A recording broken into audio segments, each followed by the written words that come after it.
While the outcome of the presidential race remains up in the air tonight, the election itself, at least locally, ran pretty smoothly with no major issues being reported.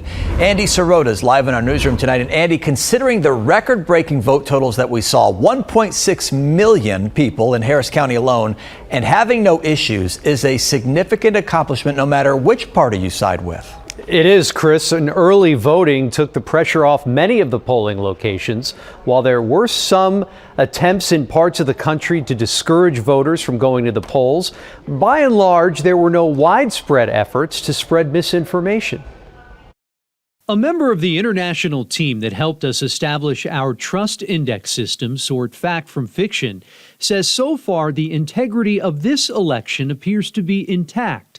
Tom Trey Winnard, co-founder of Fathom, which monitors elections all over the world, says attempts were made yesterday to lay the groundwork for voter fraud, using viral videos on social media of voting machines that weren't working, with the claim attached that the election was being stolen. That's really dangerous, especially in really tight, important races like Pennsylvania. There was nothing specific to Texas. As with every election, there were reports in a few states of voters being targeted by robocalls to confuse or discourage them from going to the polls.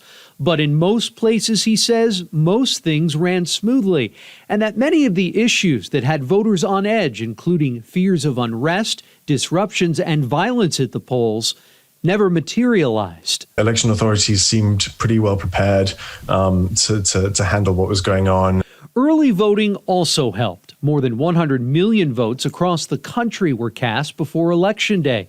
Fort Bend County broke records with close to 74% turnout, thanks to mega voting centers and extended hours. There are so many ways we try to promote voting, and I personally went to so many polling locations. Yesterday I went to 16 of them. Harris County, as we've been reporting, also hitting an all-time record high in total votes. 800 polling sites, and again, no major problems as ballots were turned in and the results were released.